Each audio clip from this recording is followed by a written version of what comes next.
Computer. Okay, go live. Three, two, one. Hi, everybody. This is Angelique Tsang from the Superwomen Babes Club. And tonight I have here with me Brandon Alexander, and he's the founder of Superwomen Gentlemen. Did you hear that sound? Yeah. Oh, annoying. Okay, maybe it will stop. So, and I connected with Brandon because I was following him on Instagram. And basically, the first thing I noticed was, the amount of, it was like the chivalrousness that were so apparent in his Instagram post. It really spoke to me. Yeah. I don't know what it is. Anyways, I'm sorry for that. Anyways, if you guys want to ask questions, please ask questions. But so I was following Brandon for a while, but then at one point I just thought, We're gonna work through it. We're gonna work through this whole thing. We're gonna work through all the malfunctions. It's gonna be an amazing interview. So sorry for the malfunctions, but we're gonna get through it. yeah, okay. So there's nothing happening here in Amsterdam. It's very Yeah. quiet. But, Yeah. I just really wanted to connect with Brandon and know what he stood for. And so I spoke to him a while ago and was blown away by his mission. And actually, Brandon just yesterday had a huge relationship summit in Los Angeles where he lives. Yes. What was the topic again? So it was love and relationships, and we covered both into the spectrum of the male perspective, the female perspective, the single perspective, the married perspective, an engaged couple. It was beautiful. It was so Yeah. good. And there were Yeah. even mixed couples as well, right? Yes. Absolutely. Yeah. Absolutely. So can we just start at the beginning, Brandon? How did Yeah. you come up with this? Like, tell us a little bit about your background and how you were inspired to set up something, a movement such as New Age Gentlemen. Yeah. So, I mean, for me, I was a dancer for about 6 or 7 years professionally. I graduated high school at 18, moved to LA with this dream to be in music videos, to tour. And as music videos too, as a dancer. yeah, and Okay. it's been a blessing. It's been a great journey. It's afforded me the benefit and the luxury of quality people in my life. And so a lot of relationships and connections have come from that lifestyle. And so I got connected with this guy named Julian Mitchell. And a lot of people don't know about Julian, but he is literally the silent person that pushed me to do this. And in about 2012, I was in an interesting space in my life where I forgot some of my own values that my mom and my grandma brought me up on, and that was like, they were strong for my family. They were like core values that we just believed in. But I was like so tired of them because I felt like no one appreciated them. So I stopped, and I was like, no one appreciates the door opening, the thank you, the yes ma'am, the no sir. And like, people in LA don't want you to call them ma'am or sir because it makes them feel old. It's true. So then you become conditioned. You become conditioned to no longer say ma'am or sir because people here don't want to hear it, or some people here don't want to hear it. And so then I started to kind of think about those values that really like made me alive and feel like I was bringing value to people. And I wrote something randomly on Facebook one day, randomly. Just wrote something in a post, and he had a blog I didn't know about that had a really strong following. And he shared it, and I saw the response. And it sparked something in me when he shared that response, and the response it got. I mean, the comments, the likes, the way people were saying. He said, "You're talking about something that people aren't having a conversation about, and you're sparking something." And I didn't have the courage at the time, and he gave me the courage, and he said, "Start your own brand. Don't use my you can use my platform to promote yours, but start your own platform and build an audience from that." And ever since that day, he sent me that message. I started New Age Gentlemen. It's been going for 3 years now, or going on 4 years now. It's been a beautiful journey. It's been the most incredible journey of my life to really promote some values that I think would add value to the culture and society and shift the way we see each other. So what's the problem now then with what we would call the confusion between the sexes? Because so much has happened, a lot of people your age and my age, because there's quite a generation gap between you and me. Right. Most of us haven't had like really stable, probably stable, parents who were very happy or Role models. Exactly. and so what is it that has basically happened in your eyes, because you live in LA, I live in Europe, it's quite different. What have you Yes. seen as maybe a black man, maybe as a dancer in the Yeah. world, Yeah. and what was the depth in you that made you think, no, I really want to start a movement and really inspire and educate people about this, because it must be personal, right? It's not something It that is random, it's like not random. No. or something, or Right. yeah. How do I? So for me, I didn't have a two-parent household, and I desired it for the longest time. And I believe, and I truly believe, that in order for any child to really understand the balance of who they are, they would need both ends of the spectrum. So not all mother and not all father. And sometimes that father is not your biological father. It could be a stepfather or an uncle. But to have that in your life for a man or a woman, I think is really important, right? So where I feel like the lack or the lack that I could see is that people didn't want to take on the responsibility of being that role model because it held them accountable to their actions. And now that you're being held accountable to your mistakes and your flaws, you don't want anyone to, see you that way other than how they see you. So you just come around when you're the good uncle, but you don't want uncle to be uncle all the time. Or you come around when you're the good dad, when you can give something, but you don't want to be dad, and they can see you through all of your phases of life.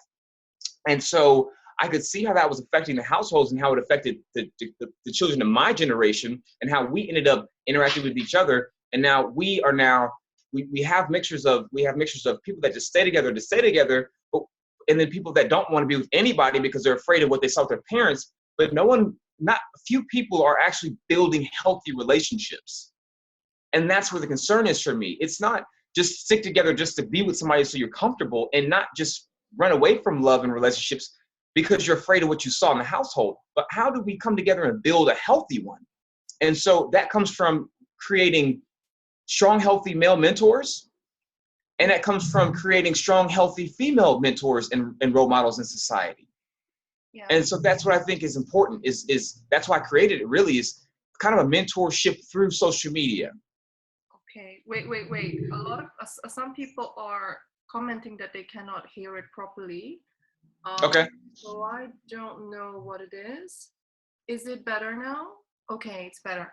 So yeah. Is it me or is it your voice? I turned on the volume on my phone. So, Okay. But yeah, so. Do I need to say that again? Yeah, so people are hearing it now, so it's great because people do want to hear you. Hello, everybody. Lovely. Hi, everybody. Awesome. Yeah, so what I find so beautiful is that, because we women sometimes think that men are insensitive or very good in, what is it, repressing feelings, or like in the UK, men sometimes say I'm good in compartmentalization, meaning right. Basically put something somewhere and they don't think about it. So okay, being very logical as opposed to emotional. Yeah, and so right. And it feels like they tend to escape in, let's say, sports, TV, or drinking or work. Right. And what I love is that you really felt so passionate about it as a man. Do you think that there are a lot of men that actually care about this, but there is just no platform or no real permission given to them to make this okay? To say, I actually do care about this topic, and I'm suffering as a man from this lack of nobility in the dating and the relationship world, and Okay. this, what we call now the hookup culture. What is it that you think? It's so crazy because that question is so loaded. Because what I want. it's so loaded because I think the source and root of what you just said is you have to go back to us being boys and how we're raised. And there's a great documentary on Netflix called The Mask You Live In about masculinity. And if you haven't watched it, please check it out on Netflix, The Mask You Live In. It's about masculinity, and it's about young boys and teaching them not to cry It's about teaching them how to suppress their emotions and how they feel, and being tough, being the alpha male, right? And like a hyper sense of the word, in a sense. Sorry, I'm just checking our timer here. And in the sense of the word, right? So if you're talking about would more men want to talk about love and relationships, I realize majority of men want somewhere, and this is what I use as an analogy now, is all men want somewhere to lay their head at night. They want that safe place to go to, and some of them just don't know how to get it. Some of them don't know how to communicate that. Some of them don't know how to say, I want love, because we've started to associate love and sensitivity with weakness, and vulnerability with weakness, or the feminine, or the woman is weaker than the man. So by nature or by association, I'm going to associate anything I feel that's woman-like with weakness. Yeah. You don't have to swing an axe. Yeah. You don't have to swing an axe to be a strong man. You don't have to grow a big ass beard to be a strong man. You don't have to drink a shit ton of whiskey to be a strong man. Your strength is coming from you being honest and owning these parts of you that say, I just really want a relationship. I just want love. I want to get married. I want to have kids. I want to be a father. That's strength. So the problem is they want to prove that they're strong, because if they're not, they're at the bottom of the pack. They get trampled over by the alpha males and the big wolves that want to run over everybody, and they want to have this is the life I live because this is how men live, and that idea has become so overwhelming that it's more oppressive to the men who don't know how to communicate that I don't want that lifestyle. Yeah. And they almost become shadows, because society has pushed and propelled these men to the place they're at. I'm so sorry, but you look at Donald Trump and you say that man is the president. If you look at his values and his morals, he is the president. So if you want to look at the type of man that says, by the way, say again. Stoic. I'm just saying, I'm not rolling my eyes or anything when you mention the Trump. But I say that to say, when you say something like you could just grab him by the pussy and it's okay, and now he is literally the face of the country. He could be a gangster rapper, right? He could be a gangster rapper. But what's crazy to me is now he has the power. But why couldn't we put a man that says, I value family. I value your religious beliefs. I value your freedoms. I value these things about you. It goes so deep, because then you get the complaints. Then you get the complaints of there's no good men. Where are all the good men? Where is this? Where is that? And then we've been here the whole time. And we've been here the whole time. And it's time for them to speak up. And I think that's where it turns the corner, because some men have gotten so tired. Chris Wolf is a good friend of mine. Chris Wolf is at Good Guy Swag, and he has championed what it means to speak up about these things. He speaks on purity and through his Christian beliefs and what it means to be abstinent and wait till marriage, and ended up marrying Miss USA. And that's not to use her as an example of like the epitome of a woman, but he wanted his dream girl. His dream girl just happened to be Miss USA through him staying true to his values and his vulnerability and honesty. And so some of these men don't think they can get a good woman or a great woman or an amazing woman, because they think she always wants the dick or the asshole or the jerk or the guy that ignores her. But in reality, if he had the courage and somebody gave him the courage to say, it's okay to be who you are. It's okay to be that good guy. It's okay to want love in a relationship in a healthy manner, right? And so that's another topic, but in a healthy manner. Do you want it in a healthy manner? And how do you get there? Surround yourself with men that have that. Surround yourself with men that want to speak up about it. Surround yourself with men that want to have that conversation. Because if you're hanging out with guys that just want to have sex and drink all night, then that's what's going to come into your life. And so we had to talk last night at the panel, which is surround yourself with the kind of men in the life that you want. So if you want to be married, surround yourself with men that are married and that are happily married. That fight for their wife, that fight for their relationship, that fight to be the father that's in their children's life. Surround yourself with those kind of men. So for the men that don't speak up about it or don't want to say anything about it, I want to encourage them to have the courage to have that conversation, to find and seek out those brands and those companies that are promoting that. I found a website called A Call to Men. Find them on Facebook, A Call to Men. And they just did they're doing this promotion, or there's this video out from David Swimmer, and it's about harassment and sexual harassment in the workplace, and having conversations and saying men need to speak out against men who are sexually harassing their coworkers or friends or different things of that nature, to speak out about those things. But if we stay silent, if we stay quiet, we can't shift the culture. We can't change the way our kids think. We can't change the way our women feel. We can't change the way we see each other. We can't change the religious climate and how people are so divided, and not understanding that it's all love at the end of the day. That's all we have. In the end, when men don't speak up and the good men don't take action, or basically become vocal, even will demonize masculinity, and we only see shadow masculinity, or boyish, what the Jungian archetypes would say, the boys, thinking that they're the kings and the shadow kings in the world. And I think you're absolutely right. We are actually, from our wounding, parent relationships, and from all the the patriarchy that we come from, women have sometimes also tried to be more masculine than men. So there's so much confusion about the roles and about what healthy is and what relating is. And so even in couples that really want to do the work, there is already so much issues, let alone between couples where actually the girls are attracted to the bad boys.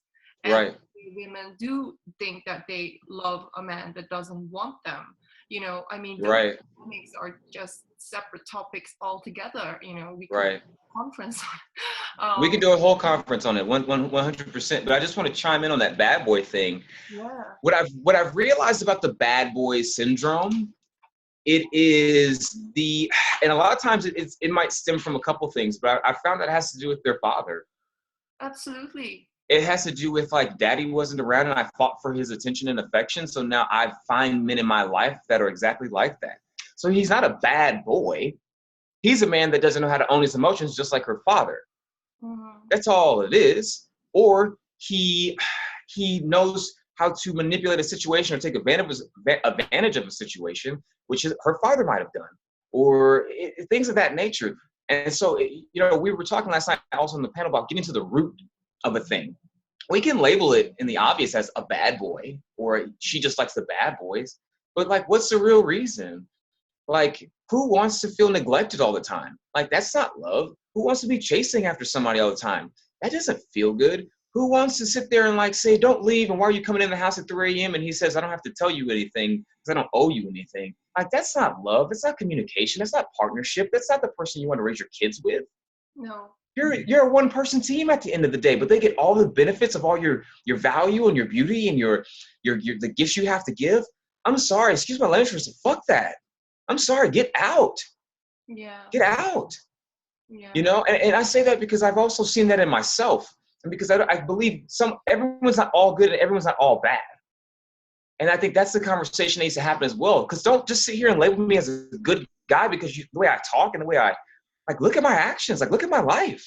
Like, see if I'm showing up all the time. And then if I have a bad day or if I'm out of alignment, like, call me on it, And it's a hard thing, but I'm learning, like, that's part of the process of, like, us really getting to a place of understanding these things is, like, being honest about who you are and what you want to do and being truly vulnerable, and then surrounding yourself with men that will see that and call you to that and challenge you and be like, no, that's bullshit. I'm calling you on it. That's bullshit. And so I have great men in my life like that. I have amazing men in my life like that don't stand for that, that won't let me become someone less than who I want to become because they see that I want it, So that's what I said to the bad boy thing. And if there's a woman listening right now and she's with a bad boy and, like, really, like, look at his actions. Like, what do you really want in a man? Like, look at those things. And is he showing up in the way you want them? If you want those traits and you say that's what makes you happy, by all means, that's your choice. But if you're like, this doesn't feel like the best life, this doesn't feel like what I want marriage to look like, then listen to your intuition, listen to your gut, and get out.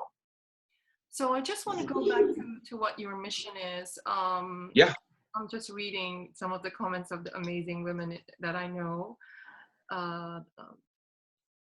Yes, absolutely, Dilara. So Dilara is another amazing relationship coach. She was saying the other common challenge is women who are trying to save men and keep finding wounded men. Oh, I have been there. But what I wanted to say, I don't do that anymore, by the way. I just connect with beautiful men like you who are in a growth phase all the time and who are doing great stuff and who know that they're never a finished business. But what I wanted to say is, like, we are addressing the women right now, but how Mm-hmm.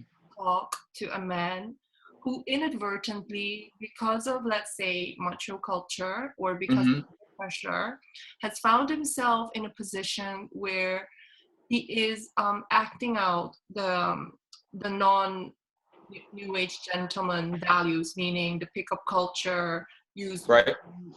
just think about himself, think about his own ego, to me it doesn't sound very very I think it could be a phase, but how would you help them understand that this is not bringing out his greatness, or this is actually not going to benefit even him? How would you address that to him? Because I've seen so many of your messages. One Yeah. of the amazing, I think, Instagram posts was about, boss, don't lie around with all women or any woman. The lack of connection you feel is real, and women Yeah. are not void fillers. And that was so prominent, like that was so profound, just that one post. And I Yeah. think men do sometimes, lie because they do feel that emptiness and they do want that, what, let's say, physical connection, but just Yeah. use a woman or use anybody for physical connection, thinking that's connection. That's really not it. So I'm just going to leave it up to you to answer the question.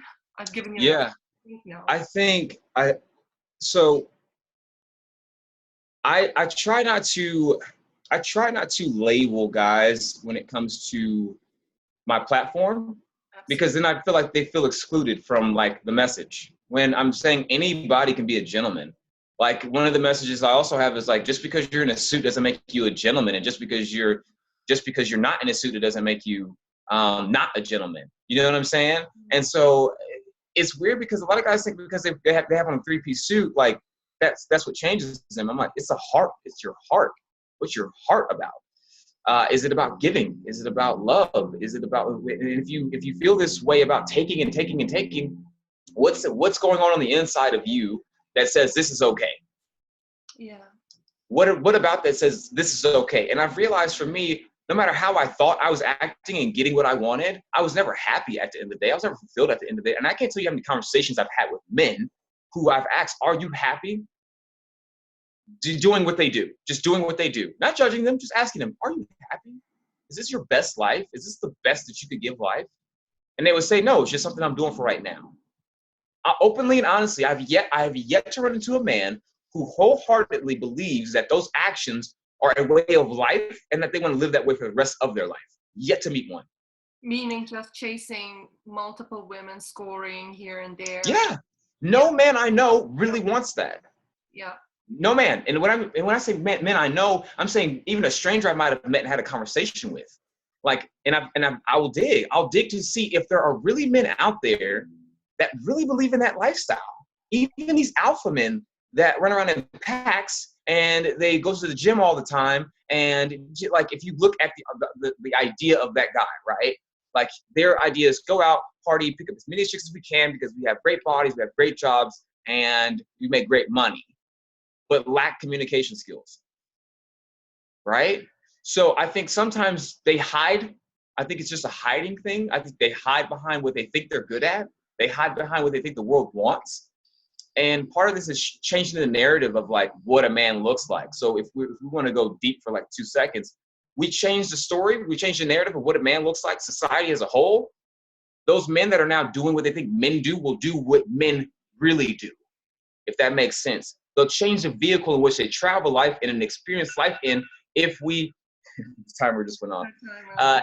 Yeah, they will change the vehicle in which they experience life in when we give them the vehicle to actually travel in. But right now they're riding in a 78 Ford pickup. Yeah. Because it's worked for so long. But what we're doing is we're I don't want to say the Tesla, but think of the new age gentleman as a Tesla. And it takes other men to help build that Tesla so other men can say, you know what, I don't really want to ride in this 76 Ford pickup anymore. I kind of think I want to ride in a Tesla because that car, the way it moves, the way it drives, the way it feels, the vehicle in which I can live my life and find happiness in, I can actually switch over to that. And when people in society are championing that and saying that's the way of the future, when people look at Teslas now, the car, let's use a car for some, people look at Teslas and what Elon is doing and the solar panels, and all these different things. They say, that's the future of America. That's the future of the world. That's the future. That's the future. But what happens when we start saying being a gentleman isn't a thing of the past? It's a thing of the future. It's a thing in Then the present. it's a thing in the present. Yeah. And people, and the men will see that and they'll say, they'll get aligned with that thing. And that's when they'll actually, I believe, they'll find happiness. They'll find fulfillment. They'll find peace. They'll find who they are. They'll be constantly in growth and never settling to just be one way in life. You know, I think there's a problem with, you know, you can have, I don't knock financial growth. I don't knock success in business. I don't knock anything like that, because I think it's a part of who we are. Like, you need to have that, right? Because I'm building a brand, I'm building a business. For women. Even for women. But if you're putting all of your value into the material in the end game, all of your value into those things, that's where I have an issue. It's because we've seen that. We've seen, you know, even Steve Jobs wasn't the greatest father. He built something amazing. But we're talking about him as a father. You know, I watched the movie and I said, he sucked as a dad.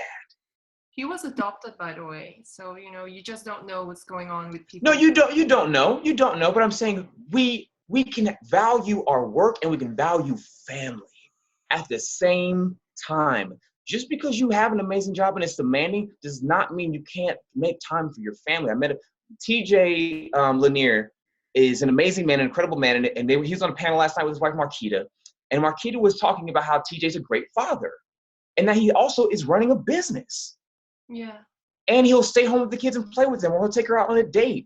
But he's able to do both. So what happens when that becomes the standard?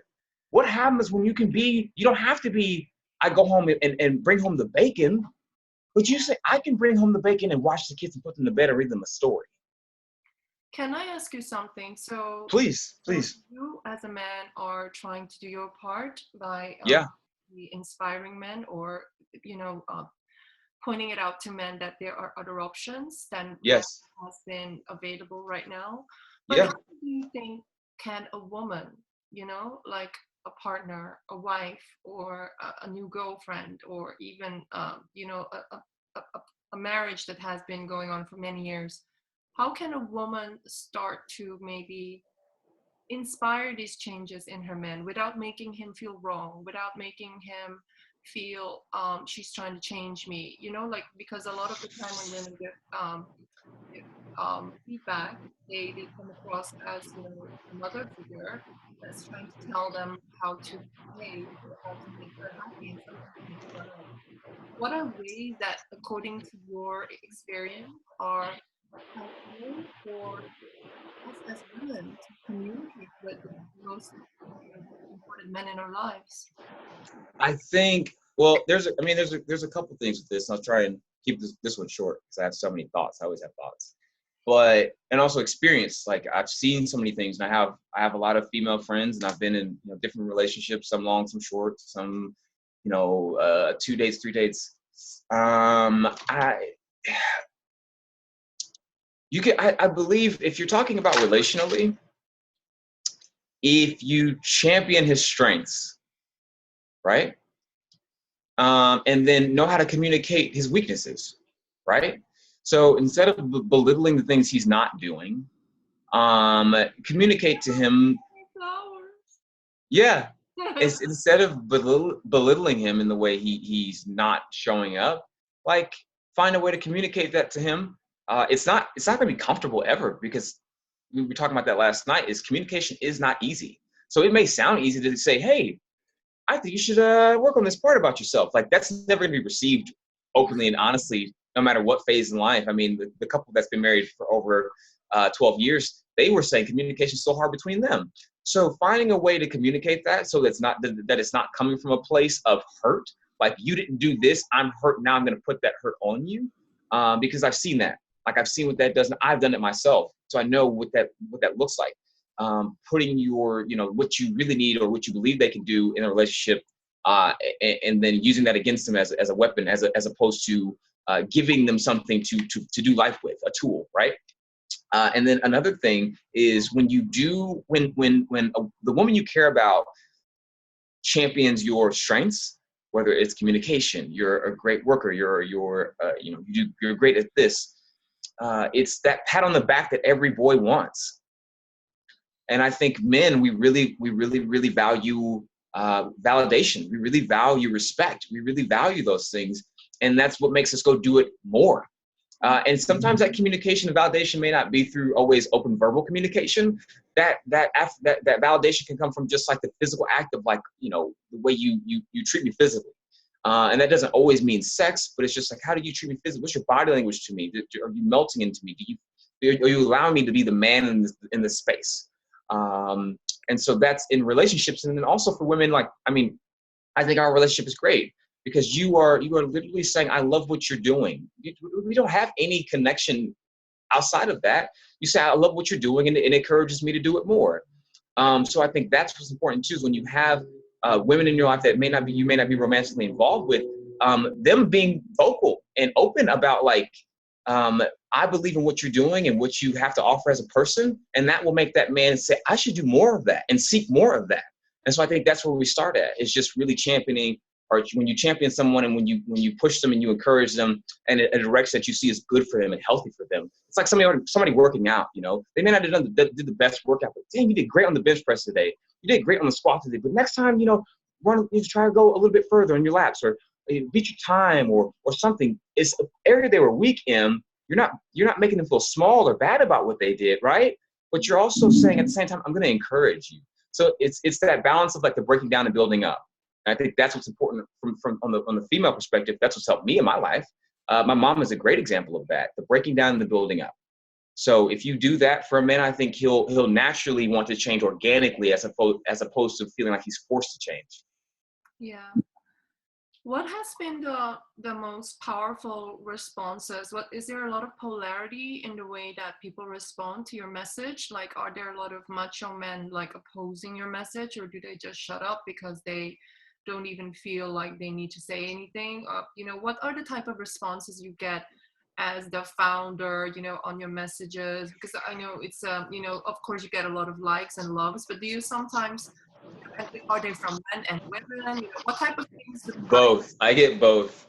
Yeah. I get the extreme feminist that believes my message is still kind of chauvinistic in some kind of sense, because I believe oh God. Yeah. I'm serious. It happens. Like, and it confuses me because I'm like, yo, if anything, I'm like trying to help. But that's the thing, like, it's all someone's personal experience. Like, and I'm not here to make everyone think like me. That's the one thing I want people to understand. It's not about shaping the world the way Brandon sees it. I see a need in the world. I'm trying to meet that need and offer an alternative and a healthy solution to that, because there is dysfunction, you know?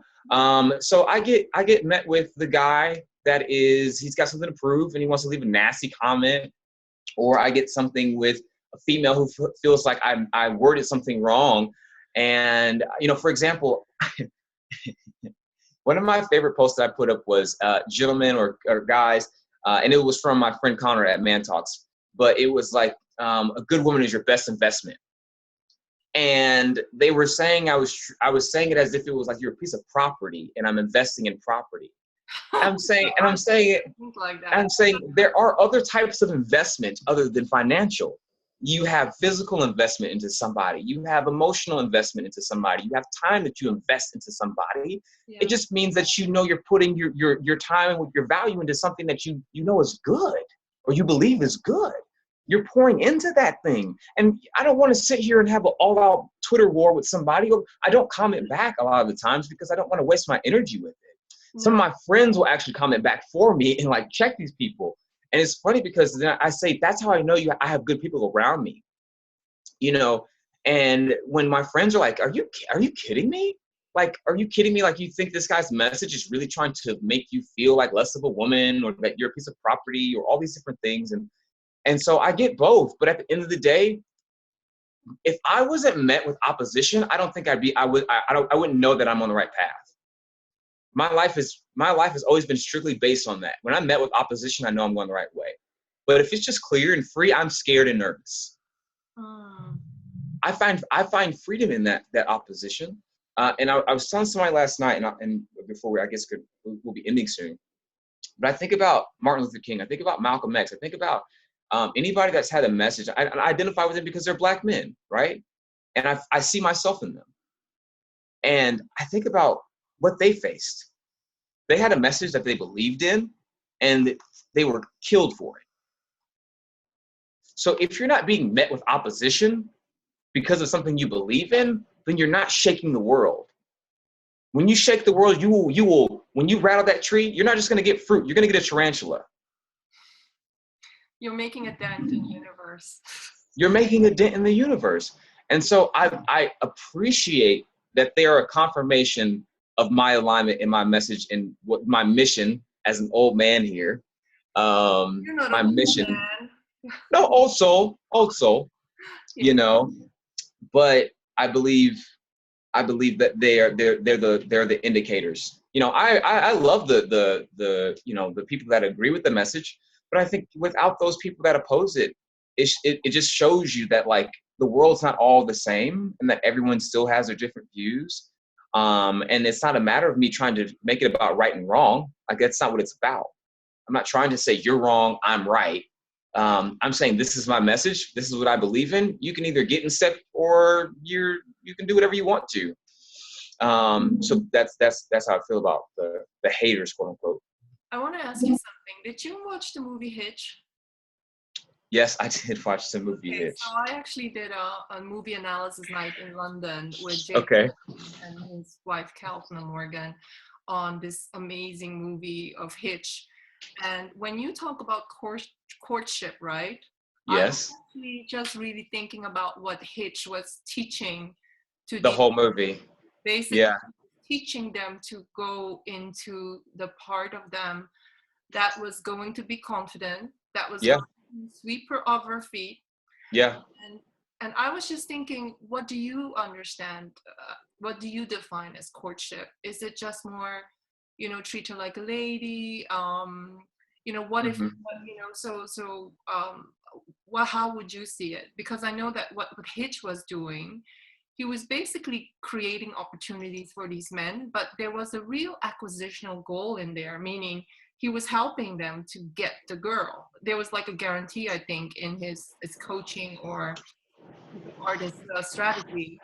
Right. The beautiful thing in that movie was that when with his most important client, his client became his teacher, and he then also went through some Yes. challenges because he had Yeah. he wasn't going to fall for his strategies. And so Right. basically he was teaching the client to step back when the woman rejected him, when she found out that he actually had a coach. But this Yeah. just went on, actually followed his heart. It was very Yeah. cool. Right. Uncool, but he won the heart of the woman. Yeah. And then he learned something from his client. I love this movie so much. I actually even wrote a blog about it. But so I just really want to know, you know, what would be for you courtship in terms of, you know, maybe if you contrast it to, for instance, pickup artist strategies that are about acquisition, or maybe more what Hitch was trying to teach. He was, you know, I think it was clear Hitch was coaching men that were really in love with one woman, not like Yeah. multiple women. Right. Right. I mean, courtship for me, it's interesting because it's shifted so much with the climate, right? So you've got Tinder, you've got social media, you've got DMs, you've got Instagram, you've got Facebook Messenger. You have all these things that now play a part into dating. And so what it was in the 50s and the 40s isn't what it is today. But I think we can also learn from that connection that they had from just doing like face-to-face interactions, right? So if we're talking about courtship or courting someone, I don't necessarily believe in strategies. I just believe in being honest and being yourself. That's what I believe in, Yeah. right? Yeah. Because I think if you start off with a game, I think there's a difference between a game and flirting. A game is like, I'm already 3 steps ahead of you. Flirting is just like that back and forth of like, is this pulling something out of them and are they really picking up on that? And then if you feel that feed and that vibe, then you can go from there. It's not a game, but there's some people who go into it with a game plan and a game book, and that person has no clue they're playing. That's what I kind of have an issue with. I have an issue with, right? Which is I'm 3 steps ahead of you and you don't know it until you're halfway in it, and then now I've got you. Yeah. But the entire time you're under the assumption that this person is being genuine when they're not. So it's about being genuine and authentic, because when you show up that way, when you show up on a date that way, when you court a woman that way, I believe You either get a second date or you won't. It's that simple. You either you show up on the first date like yourself and she likes you for who you are. She's going to naturally say, I want to hang out with this guy again. He's fun. She may not initially be like head over heels in love with you, because that's not every guy. Not every guy has the confidence to really make his intentions known, to have the confidence to carry a conversation or whatever the case may be. So when I say show up as yourself, if you're nervous, be nervous and make it known. If you're a goofy guy, be yourself. Don't try and hide back the goofiness because some of your friends made fun of you for like being goofy, or you said this last time on a date. Because eventually that goofiness is going to leak out. Eventually that goofiness is going to be who she sees 6 months down the road, right? So we talk about the representative as opposed to like you being who you are. Don't show up as a representative. Show up as yourself. If that's not good enough for that person, then keep it pushing. Yeah. That's how I see courtship. Now, if you're talking about the acts within courtship, that's different. Now, if you're talking about ways to show your feelings towards her, to romance her through your gestures, right?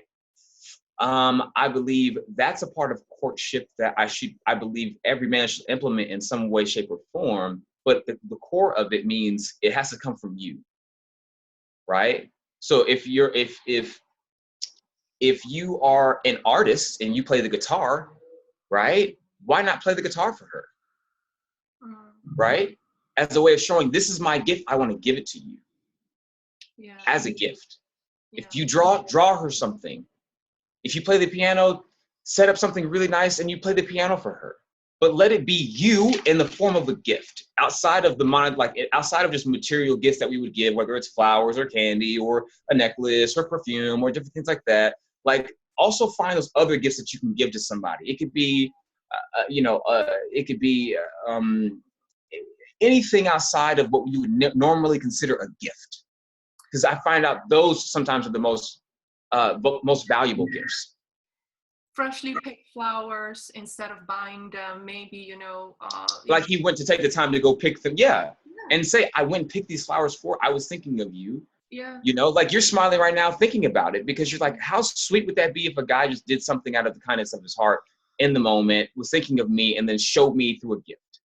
Oh, one of the most romantic things that ever happened to me was that one of my partners, I was having this huge fear around doing tax returns, and I'm a tax lawyer. Yeah. I just had these huge, like, real big penalties because I was living abroad, blah blah blah, and my property went up in value, and I had to do these tax returns. And he just sat opposite me, and he was in Texas, and he was like, Angela, tonight I am not going to sleep. I'm just going to sit here reading this book, and you're going to do your tax return, and oh wow, until you finish your tax return. Yeah. So loving. And then, it was all these loving things that a man can do that make you feel profoundly cherished and protected and looked after, and it wasn't even, and like, if I was in a problem, let's say something with money, because I had a huge tax bill, he would say, we'll take care of it, and I think he has such a confidence, and he was so much younger than me, by the way. Anyways, so I think that it has nothing to do with age, because, some of the younger men I've dated, I would be sick or something, and they would say, Angelique, I'm going to come over. I'm going to bring some soup for you. I'm going to take care of you. Yeah, exactly. Those things are hard. Sometimes I think for the men out there, that think, oh, I should do a big thing. Like, maybe I should extravagance, right? Extravagance equals love. Or something. Right. Right. Little things that mean so much more, Right. Yeah. And there's a way to gauge it, right? Because it's like, I'm not knocking the extravagant things, because sometimes you might want to be like, yo, he bought me 6 dozen roses. Like, can you believe that? Look at your face again, right? So there's like Hong Kong, where they really, like, there's a competition of how many roses did you get from your boyfriend? Right. So it's like, sometimes the big gestures. Yeah. Sometimes the big gestures can mean just as much as the small gestures, but I think we can't neglect the small things, right? We can't neglect the small valuable moments where you get to really show that woman you care about her. But early on in the dating, I believe, when it comes to courtship, I would have to say, stay creative. Don't get lazy, stay creative. And then once that, after that phase is done, like, don't let that creativity die off. And if you do feel it dying off, like, try and find a way to, like, bring it back, right? Because one thing we were talking about last night, the panel, was consistency and your integrity. And, you know, we may not always be on top of our game, but if you're consistent in how you show up for the woman in your life, then she can trust you, you know? And so that's important too. And I think that's part of the courtship thing is, if I can trust you, then I'll go on another date with you because I trust you. But if you don't trust that person, you're not going to say, hey, I'd like to see you again. Or if he does ask you out, you're not going to be so quick to answer. You know, think about that time when a guy that you really, really were like connected to and you trusted, and he asked you out again, or you decided to get together again, like how quick you were ready. You knew yes before he even said anything, right? Like, you didn't have to think about it. But think about the times you had to think about it and how that turned out, you know? Yeah. So it's just an interesting process. But implementing courtship outside of social media, I think, is important. I think we have the digital age, and it's not the biggest killer of relationships, but I think it sometimes can hinder you from wanting to have that face-to-face interaction, because you can hide behind a text, you can hide behind a tweet, you can hide behind a picture, you can hide behind, this is what I look like perfect all the time, but don't want to show up at 2 a.m. in the morning, right? And so I personally, I love, you know, going on dates. I love like taking that time to spend with somebody, or like just hanging out with them. You know, one of the couples last night, she was saying to her husband, like, he's my homie, like, he's my best friend. Like, I just want to hang around him and talk with him all the time. You know what I'm saying? That doesn't mean you spend all your time with him, but for that time with him to be enjoyable, or the time with her to be enjoyable, you can't replace that, you know? So I think that's the whole beauty of, like, finding your best friend in somebody in a date. And that's why if you show up as yourself on a date, then you can be friends. You can be connected as friends on that date, not just like, I'm here to date you, and here's what I can do for you, and here's what you can offer me. And now it just becomes an agreement. Now it becomes an arrangement. And I don't think you can build a connection from that. Have you heard about like courtship within like partnerships that have been going on for a long time?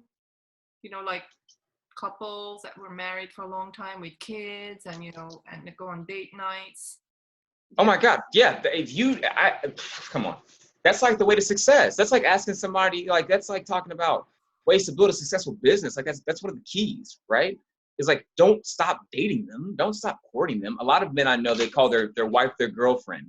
Say Yeah. again? Don't stop making an effort. Right. They call their wife their girlfriend. Like, I'm going out with my girlfriend tonight. So it doesn't have this label or this association or this connotation with, like, wife. You're just my wife. You're the person that I married. You're the person that I have kids with, right? Yeah. You're the person that I want to enjoy life with. You're the person I want to get wild and crazy with when we've got a babysitter for the night. We may have 2 hours, but we're going to make the best of those 2 hours. And so I'm not married, but I believe that's something that when I think about marriage in the future, that's something that I think I would love to have with somebody, right? Like, having that continual courtship and that continual, like, growing process of, like, you still give me goosebumps, and you still give me this, or you still make me laugh, or you still whatever years later, you know? So for people listening, I hope they keep that in mind, and to not, like, drop courting because you've now got your goal. You've now caught the thing you wanted, and it's like, all right, well, no more dating. Let's just be together. Like, no, keep that fun alive. Actually, when we connected, we were talking about Tony Robbins, and I told you that you actually, whatever you were talking about was very much Yeah. reminding me of my training with him in the strategic intervention coaching, where Yeah. he actually teaches couples, you know, if you keep on doing what you did in the beginning of the In the relationship, beginning. their needs to the like level of 10, and Yes. about them, not just thinking about yourself. You know, he calls it level 3 love, and sometimes level 4 love. You know, Yeah. you already filled up, and then you live to actually make, you know, meet their needs, and you actually know Yeah. what these are.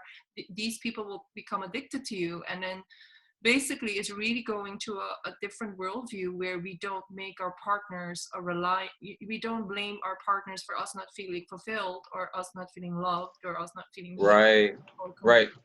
we have to do that inner work ourselves, and then we're just there to share, you know, amazing Mm-hmm. moments, and to learn from our partners' differences, and to learn from men how they are, or to learn from women, to actually broaden ourselves. Yeah. But yeah, it is about, you know, that. So definitely I've still, because he was the only teacher out there at that moment that I knew that was very successful in turning couples around, sometimes within an intervention of 1 hour, 1.5 hours. And Yeah. so mind blowing. And Yeah. So, but is there anything else you would love to tell us? The Superwomen Babes, you have men and women here, which I love. Lots of great men watching as well. That's So, awesome. what would you like to, is something that I didn't ask that you would love to share with the audience? You know, I've been on this kick lately, which is like for the men, which is like identify your hurt, like figure out what your hurt is, like in your heart, right? And I've just been through my own little personal journey and understanding, like, if you want to like really have that, like really have the courtship and everything I talked about, which seems nice and fluffy and pretty and all painted, right? Yeah. It's in those real moments of like, oh, now we're met with confrontation. How am I going to respond as the man in the relationship? How will I respond? And if you don't identify your hurt, you won't be able to identify the source of why you may react or respond a certain way. And so understanding why you respond matters. Understanding why you're reacting the way matters, because you have to get to the root of who you are at the core and in the inside, not who you are, the characteristics of who you are, but who life has made you to be. Like if dad wasn't there, there is a crevice in your heart of dad not being there. If you were broken up with, cheated on, there's a crevice in your heart that is leaking out pain and negativity, right? So identify those pains and those hurts so that you don't put them on somebody else. And I think that's so important. I think that's what I would like the men to take away from this, because I don't like trying to tell women how to be with men or any of that. Like it's not for me to touch on. Like, you guys can handle each other and talk to each other and champion each other. I want to talk to somebody that looks like me, feels like me, knows what I'm understanding, or feels what I'm understanding and knows my feelings that I'm going through in life. We can relate. Oh, I like my quiet time. I like watching the game and just being quiet. And I don't want anybody to bother me. But at the same time, like I want love and I want sex and I want all these things. And then saying, but what about the hurt that we feel? And how, as a community of men, are we dealing with that pain? And who are we around that can help us through that process that might have a pain that I can mirror?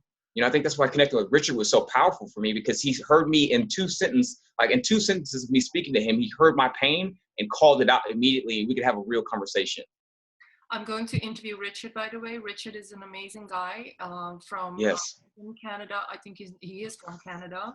He was involved with Mankind Project in Canada in one of the chairs, and now he's involved with the Reclaiming Your Inner Throne community as an assistant, I think, leader or assistant facilitator. But he is also he is leading his own Hero's Journey 8-week program. And so about that. But yeah, no, you completely, it's like definitely as if you are connected to him the way that you both speak, which is Yeah. And we don't know each other. Like we have two experiences in life, right? We have two different experiences, but he's twice as old as you as well. Yeah. It's amazing. Yeah. It is amazing. And so I think no matter what, at the end of the day, truth is going to be truth. And if we're talking about building healthy relationships, we have to build healthy men, right? But the work doesn't stop when you're single. Like you don't arrive at some point. Like it's going to continue through the relationship, because I believe there is how do I say this? There is a message that's been bottled and is being served to everybody. And there's a missing message to that bottle that they're passing out. And like, you drink that and you think you're fine, but you're like, but you need this also on top of that. And what I mean by that is the idea of do the inner work, get whole first before you get into a relationship. But I don't think we're tackling those challenges. Will not be faced or challenged until you get into a space where they can be pushed, or someone can push your buttons to see in a relationship. Yeah. Right? So it's like we can't just sell one part of the message and forget the second part, because then when you get into a relationship, you're like, what? Why the hell am I going through all these changes? Why the hell are all these things being dug up? Why the hell? And then you shut down. Yeah. And you thought, I did all the work. I'm whole. I did all the self-work. It's not until you're faced with somebody who's gone through life and experiences that you won't be able to really grow and be challenged. But I think that's why relationships are beautiful, because it challenges you to grow outside of what you did on your own. But don't neglect to do the self-work, because you're still an individual within a partnership, right? So that's my one thing I want to give to the men in this thing. We can be great gentlemen. We can have the nice suits. We can court all of them we want, buy the flowers. But if we don't identify the source of who we are as a man, if we don't identify a place where the real power of who we are can come from, the real love we want to give somebody can come from, I can't give you real love if I don't know the real me. I can't. Yeah. I can't do it. And understand the real you. Take that time. Figure out what your triggers are in your life. Is there a boss that irritates the shit out of you? Why does your boss irritate you? Do you have trouble with relationships and maybe you fail to communicate? Like, what is that? Why do you fail to communicate and then know that you fail to communicate, but then don't act on that and change that behavior about yourself? Why? Right? Find out the source. Go in, because sometimes people can see it and pull it out of you, but you can help that process of them pulling it out so it doesn't hurt as much because you already know what it looks like. Yeah. So I could talk to you forever, as we know. we could talk forever. I was thinking maybe we should sometimes just do an online movie club where we just talk about a movie. We talk that movie that you talked about on Netflix. Maybe we should discuss it online. Let's do that, Angelique. If you want to do that, we will do movie reviews in the sense of the context we're talking about and break them down. I would love to do that. Oh my God, I love movies. That's really, if I think about my dream job, honest God, it would involve talking to people like you, thousands of them, and bringing them out into the world, but also analyzing amazing movies. Yeah. Well, my favorite movie is Gladiator. So anybody watching, if you're a Gladiator fan, I haven't seen Gladiator, but so many men you need to watch The Gladiator because it's amazing. It doesn't call to me because I'm in my core, I'm still feminine, but I have asked a lot of men about what is The Gladiator about. It's about honor. Yeah. Well, also, it's a love story. I mean, when you watch it, you understand how much this man loved his family. Loved his family. So you see, people see it and it looks like a macho movie, and then when you watch it, you say, "Oh my God!" The character's vulnerability is amazing, and which makes him a stronger warrior. We can actually take that one little bit of context, right, and do a whole thing about it. But that's what I love about Maximo, is that his vulnerability ended up becoming his strength to make him the champion in the arena that he is. I have an idea, Brandon. Okay. I think we should definitely set up our movie club online. Okay. As a spin-off, because one of my other dreams is I want to organize retreats where we come and we just watch movies, but we have interactive sessions. I've done them before in London. Okay. They are amazing. People transform just discussing these men and women. Because it's storytelling at the end of the day, right? It's just coming from an honest place of someone's story that they want to tell. And so then you can identify and see yourself in that story. Yeah. And that's why I think I connected so much with the character in Gladiator, because he loved. He wasn't cold. He wasn't stoic. He wasn't quiet. He was very vocal. He was very loving. He loved his men. He made that known. He told them when they did good. He told them, you're great at battle. And in that, when he had his moment of weakness, which you'll see, his moment of just complete breakdown, he fought harder through that. It's just an amazing journey that he went on. And I think that's why so many men identify with that movie, as opposed to just some straight up gory kill film. Who's that?